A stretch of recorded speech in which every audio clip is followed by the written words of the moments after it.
सहनाववतु सहनौ भुनक्तु सह वीर्यं करवावहै तेजस्विनावधीतमस्तु मा विद्विषावहै। ओम शांति शांति शांति। वैदिक जीवन पद्धति की इस कक्षा में आप सभी का हार्दिक स्वागत है, अभिनंदन है। वेदो अखिलो धर्म मूलम, वेद सब सत्य विद्याओं का पुस्तक है। वेद का पढ़ना, पढ़ाना, सुनना, सुनाना तथा अपने आचरण मिलाना, मनसा वाचा कर्मणा, इस कल्याणी वेदवाणी का आधान करना, जिसके माध्यम से हमारे संपूर्ण जीवन का उत्कर्ष होता है, हमारा संपूर्ण जीवन कृत्य हो जाता है। हम अपने जीवन और इस जगत का कल्याण कर पाते हैं, हम अपने संपूर्ण अस्तित्व को दिव्यता से युक्त कर पाते हैं।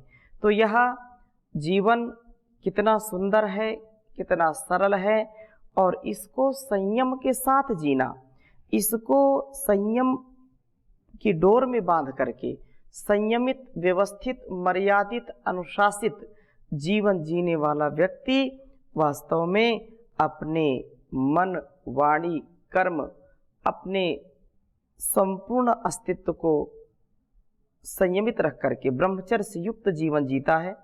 और जिसकी कामनाएं अविवेकपूर्ण कामनाएं, जिसकी जो है शांत होती हैं, वह व्यक्ति कभी अपने सिर पर नहीं चढ़ने देता है, अर्थात विषयों का जो दास नहीं बनता है, जो सदैव अपने जीवन में ब्रह्मचर्य का पालन करता है, अपने जीवन को संयम की डोर में बांध करके चलता है, वह व्यक्ति शक्तिशाली होता है और वह ब्रह्मचर्य से युक्त होता है। बहुत ही सुंदर चर्चा की है कि हम वास्तव में अपने जीवन को इस सुंदरता से और मधुरता से युक्त करें। मधुमंतम चमु सुतम, इस प्रकार से कहा है। तो वेद मंत्र लिखता हूँ। पहले 10वें मंडल के 24वें सूक्त के प्रथम मंत्र को आपके समक्ष रख रहा हूँ। ओम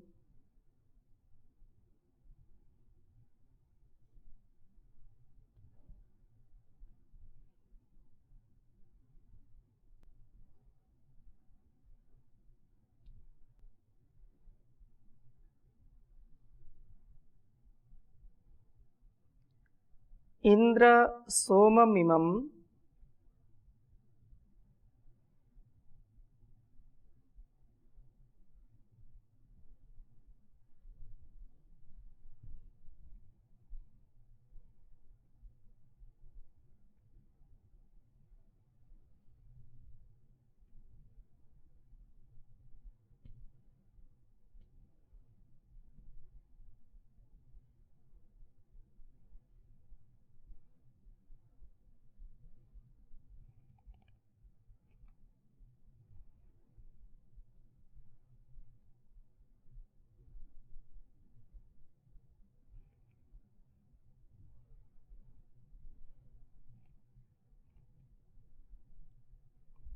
इंद्र सोममिमं पिब मधुमंतम।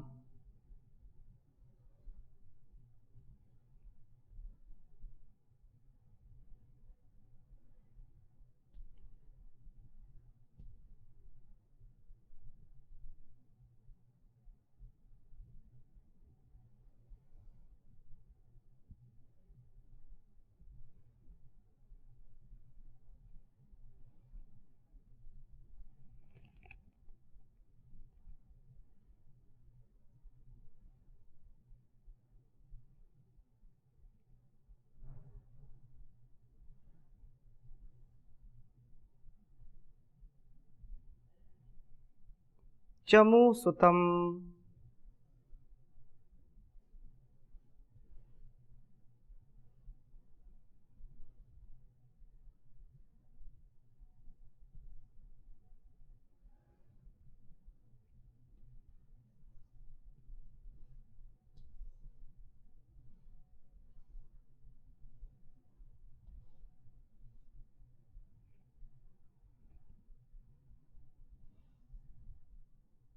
मधुमन्तं चमूसुतम् अस्मे रयिं निधारय।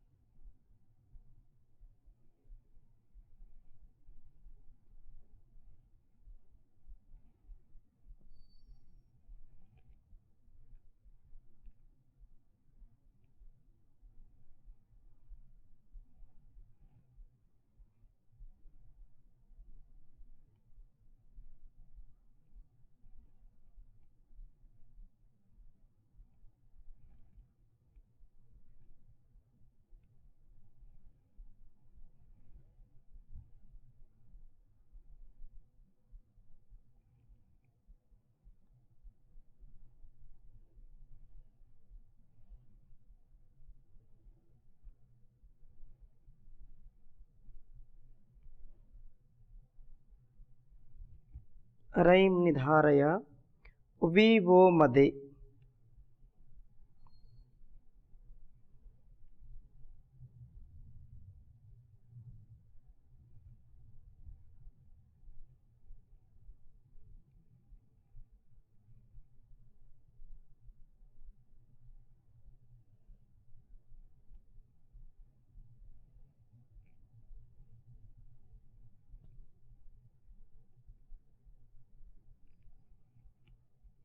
सहस्रिणम्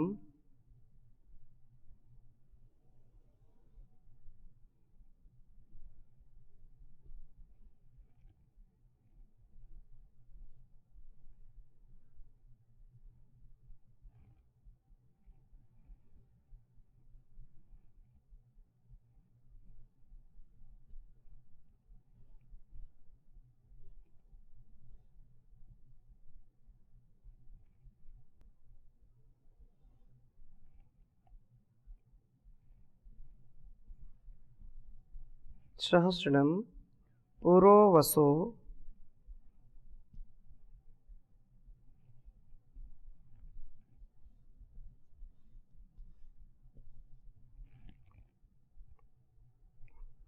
विवक्षसे।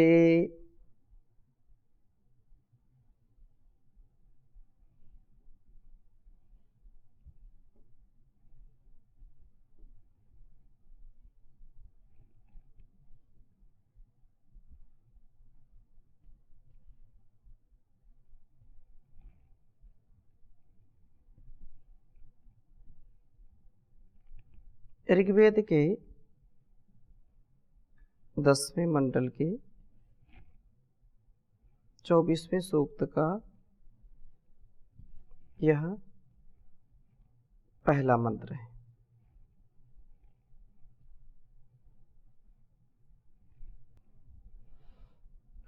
ओम इंद्र सोममिमं पिबा मधुमन्तं चमूसुतम् अस्मे रयिं निधारये विवो मदे सहस्रिणं पुरोवसो विवक्षसे।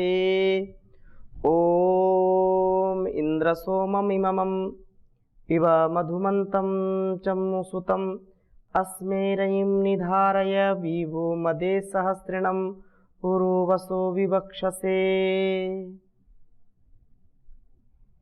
बहुत ही सुंदर इस मंत्र का भाव है। कहा कि प्रभु अपने मित्र जीव को प्रेरणा देते हुए कहते हैं कि इंद्र, हे जितेंद्रिय पुरुष, इमं सोमम पिबा, इस सोम को तो शरीर में ही धारण करने का, शरीर में ही पीने का प्रयत्न कर। आहार से रस रुधिर आदि क्रम से उत्पन्न हुआ यह सोम, यह वीर्य तेरे शरीर में ही व्याप्त हो जाए। रस, रक्त, मांस, मेद, मज्जा, अस्थि, शुक्र, वीर्य, जो अंतिम धातु है शरीर की, वह शरीर के ही ईंधन के रूप में, शरीर के ही ऊर्जा के रूप में कार्य करे, इसके लिए इस शरीर में ही व्याप्त हो जाए। मधुमंतम, यह अत्यंत माधुर्य वाला है। शरीर में निरोगता को, मन में निर्द्वेषता को तथा बुद्धि में तीव्रता को जन्म दे करके यह हमारे जीवन को अतिशय मधुर बना देता है। जो बचपन से ही, या ये कहें कि जिसके माता पिता धार्मिक विद्वान है, माता पतिव्रता है, पिता धार्मिक है और हर प्रकार से जो उत्तमता से ब्रह्मनिष्ठ होकर के, एकात्म होकर के अपनी संतान का निर्माण करने के लिए, या गुरु अपने शिष्य के निर्माण के लिए जो उद्यत होते हैं, जो पुरुषार्थ करते हैं, उनके द्वारा पाली पोसी गई संतान, उनके द्वारा संस्कारित की हुई संतान सदा ही उन्नतशील होती है, सदा ही वह निरोगी होती है, उपयोगी होती है, सहयोगी होती है, हर प्रकार से वह योगमय जीवन जीने वाली होती है। तो ऐसा जीवन जिसमें माधुर्य हो, जिसमें संबंधों में मधुरता हो, माता पिता गुरु आचार्य भाई बहन बेटा बेटी पति पत्नी जो कुछ भी संसार के संबंध हैं, संबंधों में कड़वाहट न हो, संबंधों में खटास न हो, संबंधों में प्रेम हो, प्रगाढ़ता हो, प्रकर्षता हो। और इस प्रकार से जीने का सामर्थ्य किसके अंदर होगा? जो सहनशील होगा, जो शरीर से मन से हर प्रकार से उन्नत होगा, जिसका जीवन यशस्विता से जीने वाला, सबका कल्याण करने वाला होता है और किसी से द्वेष नहीं करता। नहीं तो छोटी छोटी बातों पर लोग एक दूसरे से ईर्ष्या द्वेष करने लगते हैं, एक दूसरे से घृणा करने लगते हैं, एक दूसरे से जलन करने लगते हैं। ऐसे व्यक्ति अध्यात्म के क्षेत्र में आगे नहीं बढ़ पाते। वे ऐसे व्यक्ति कभी सुख और शांति नहीं प्राप्त कर पाते। सुख और शांति प्राप्ति के लिए हमको प्रभु की भक्ति और ब्रह्मचर्य से युक्त जीवन जीना चाहिए, क्योंकि जो ब्रह्मचर्य से युक्त जीवन जीता है वह संपूर्ण आरोग्यता को प्राप्त करता है।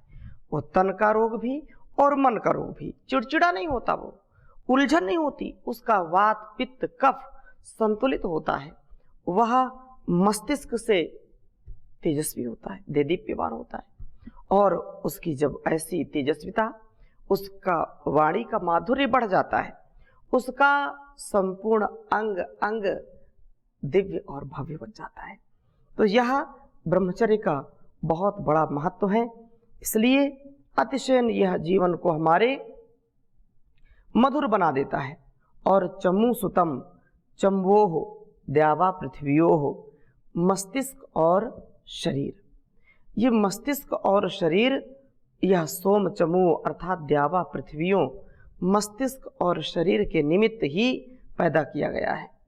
शरीर को यह सब रोगों से बचाता है और मस्तिष्क की तीव्रता को सिद्ध करता है।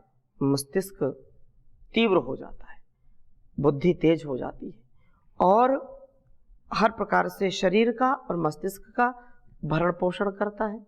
शरीर को इस संसार में नाना प्रकार के रोग दोष हैं, नाना प्रकार की समस्याएं हैं, परंतु उन समस्याओं में भी जो अडिग रहता है, उन समस्याओं को कभी भी समस्या नहीं समझता, समस्या में से ही समाधान जो खोज लेता है, तो ऐसा विशिष्ट वह तीव्रता सिद्ध करता है, मस्तिष्क की तीव्रता को सिद्ध करता है।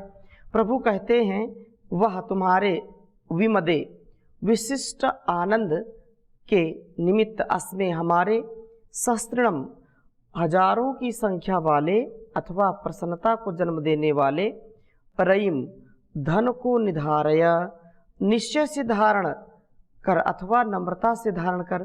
तुझे यह धन तो प्राप्त हो, परंतु यह धन तुझे गर्वित न करे। धन साधन के रूप में हो, धन हमारे जीवन को धन्य बनाने वाला हो, हमारे जीवन को बंधन की ओर ले जाने वाला ना हो, हमारे जीवन को निधन की ओर ले जाने वाला ना हो।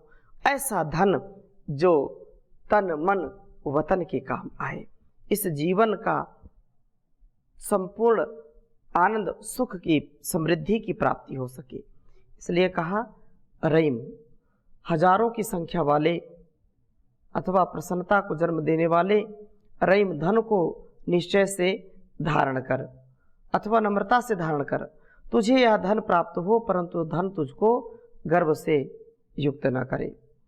पुरु वसो, हे पालन व पूर्ण करने के लिए वसु, धन को प्राप्त करने वाले जीव, तू विवक्ष से विशिष्ट उन्नति के लिए हो और धन को प्राप्त करके तू धन का विनियोग इस प्रकार से कर कि जहाँ धन जहाँ तेरे शरीर का पालन करे, उसे रोग आक्रांत न होने दे, वहाँ तेरे मन का यह पूर्ण करने वाला हो, तेरे मन में किसी प्रकार की ईर्षा द्वेष आदि की अवांछनीय भावनाएं न उत्पन्न हो जाएं। हम वास्तव में इस पुकार को, इस जीवन जीने की कला को, अध्यात्म को आत्मसात करें और साधन के साथ साधना का ध्यान रखें, साधना के साथ अपने साध्य तक पहुंचने का ध्यान रखें। तो ऐसा करने से वास्तव में जीवन धन्य हो जाता है। हम वीर्य को शरीर में ही व्याप्त करें, यह हमारे जीवन को मधुर बनाएगा। हम धन को धारण करें जो हमारे शरीर के पालन व पूर्ण का साधन बनता है। हम धन को धारण किए बिना धर्म का सुख नहीं पा सकते। धर्म से सुख की कामना यदि हमको है तो हमको धन का भी अर्जन करना है, और ताकि वह इस शरीर का और इस संसार का भरण पोषण कर सके, भरण पोषण से युक्त हो सके। यह वास्तव में बड़ा महनीय है और इससे जो हमारा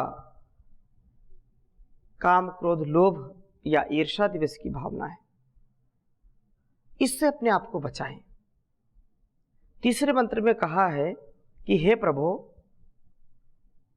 यस्पतिर वार्याणामसि रध्रस चोदिता इंद्र स्तोत्रीणामविता विभो मदे दिशो नः पाह्यं हंसो विवक्षसि। हे प्रभु, जो आप सब वर्णीय, जो वर्ण करने के योग्य वर्णीय वस्तुओं के पति असली स्वामी हैं, रध्रस से आराधक व स्तोता को आप उत्तम कर्मों की प्रेरणा देते हैं, आप प्रेरिता हैं, प्रेरण करने वाले हैं। आप हे इंद्र परम ऐश्वर्यशाली प्रभु, आप ही स्तोत्री नाम, अपने स्तोताओं के अविता हो, आप रक्षक हो। आपकी स्तुति जो करता है आप उसकी रक्षा करते हैं। अविता अवरक्षणे, अपने दिव्यांश के पूर्ण के द्वारा उन्नत करने वाले हैं। आप उन स्तोताओं को वर्णीय धन प्राप्त कराते हैं, उन धनों के उचित विनियोग की प्रेरणा देते हैं। धन तो बहुत हो गया, लेकिन उस धन का, उस साधन का उपयोग कहाँ करना है। धन पर्याप्त है, इसका तात्पर्य नहीं कि ये बहुत व्यक्ति अपने जीवन को सफल बना लिया। जितना धनाढ्य व्यक्ति हो गया, चारों ओर जहां देखो वहीं उसका यश और मान है धन के कारण। लेकिन यह धन कितना वो ठीक प्रयोग कर रहा है, उसका विनियोग कहाँ कर रहा है, उसका धन कहाँ से आ रहा है और कहाँ उसका धन जा रहा है, यह भी एक महत्वपूर्ण बिंदु है। इसलिए धन की, अर्थ की शुचिता के ऊपर हमारे ऋषियों ने बहुत बल दिया है कि धन तो कमाओ, धन वयम श्याम पतयो रेणाम, हम धन ऐश्वर्यों के स्वामी होवें, उनके दास ना हो। हम धन को कमाएं लेकिन अंधाधुंध अनावश्यक चीजों में खर्च ना करें, उनका विनियोग हम लोक कल्याण में, संसार के कल्याण में, मानवता के कल्याण में लगाएं, दीन दुखियों के कल्याण में अपने धन को लगाएं, तो यह धन वास्तव में हमारे जीवन को धन्य कर देता है। और कहा है कि आप वास्तव में द्वेष से हमको दूर कर दीजिए।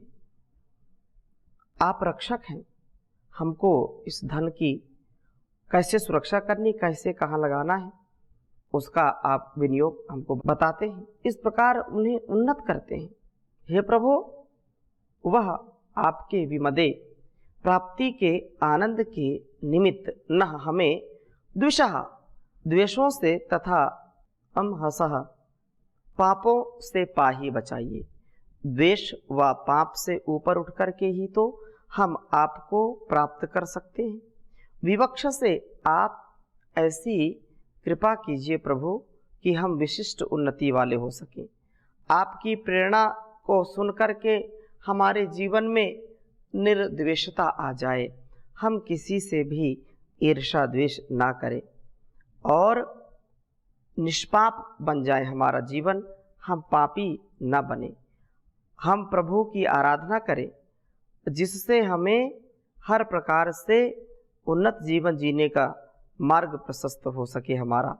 प्रभु कृपा से हमें वर्णीय धन प्राप्त हो, हम प्रभु की आराधना करें जिससे हमें प्रभु प्रेरणा प्राप्त हो, हम द्वेष व पाप से ऊपर उठकर प्रभु रक्षण के अधिकारी बने।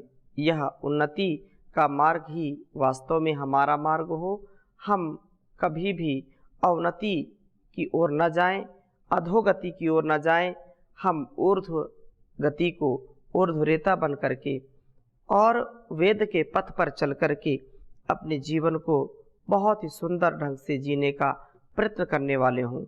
क्योंकि व्यक्ति को जब तक प्रकाश नहीं मिलता, जब तक उसका जीवन प्रभु की शरण में नहीं है, तब तक उसका जीवन बहुत ही दयनीय हो जाता है।